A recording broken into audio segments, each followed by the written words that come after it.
என் மனைவிக்கு முடியலைன்னா எல்லாமே செஞ்சு கொடுப்பேன். அவங்க இல்லைன்னா நாம் இல்லை. புரியுதுங்களா? அதனால் அவங்களுக்கு செய்யறதுல எனக்கு ரொம்ப சந்தோஷம். ஆட்டுக்கால் சூப்பு சூப்பராக எப்படி வைக்கிறதுன்னு சொல்கிறேன். என்ன ஆட்டுக்கால் சூப்புன்னு வெளியே போகிறேன்னு நினைக்கிறீங்களா? வாங்க பார்க்கலாம். வெளியில் போய் மேயற ஆட்டை பிடிச்சி காலெல்லாம் நான் வெட்டலை. பாருங்கள், ஒரு சைவ ஆட்டுக்கால் கிழங்கு வளர்த்துருக்குறோம். பாருங்கள், சைவ ஆட்டுக்கால் கிழங்கு வளர்த்துருக்குறோம். இதை வெட்டி தான் நம்ம சூப் வைக்க போகிறோம். பாருங்கள், இந்தாண்டு ஒன்று வளர்ந்துக்கிட்டு வருது. இதை வெட்ட போகிறோம். இப்போ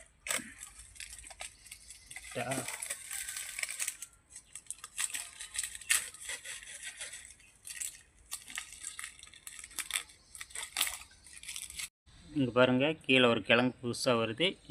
இந்த கிழங்கு வந்து மேலே வந்த கிழங்கு தான் இப்போ வறுத்து வைக்க போகிறோம். இந்த கிழங்கு தான் நம்ம சூப் வைக்க போகிறோம். இப்போ நீங்கள் பாருங்கள், இது மட்டும் போதும். இதை சீவி நம்ம எப்படி ஆட்டுக்கால் சூப் வைக்கிறதுன்னு பார்க்கலாம்.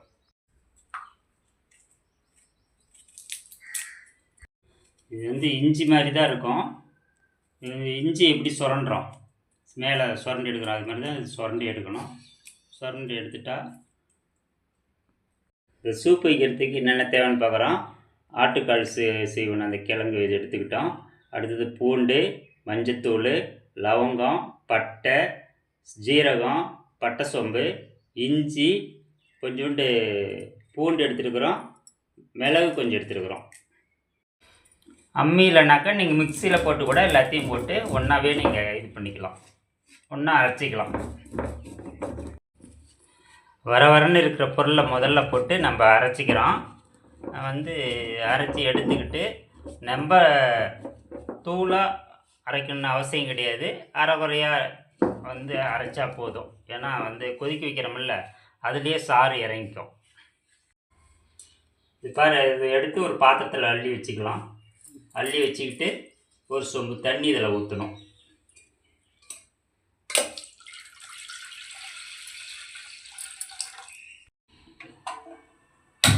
கொதிக்க வைக்கலாம். இப்போ இஞ்சி வைக்கிறோம், பூண்டை வைக்கிறோம், அடுத்தது இந்த கிழங்கையும் வச்சிடறோம். வச்சுட்டு ஒன்றா நசுக்கிறோம்.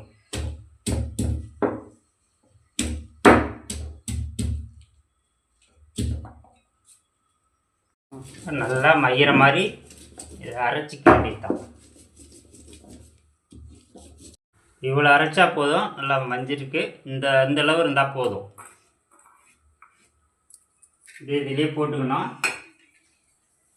இதிலே போட்டாச்சு.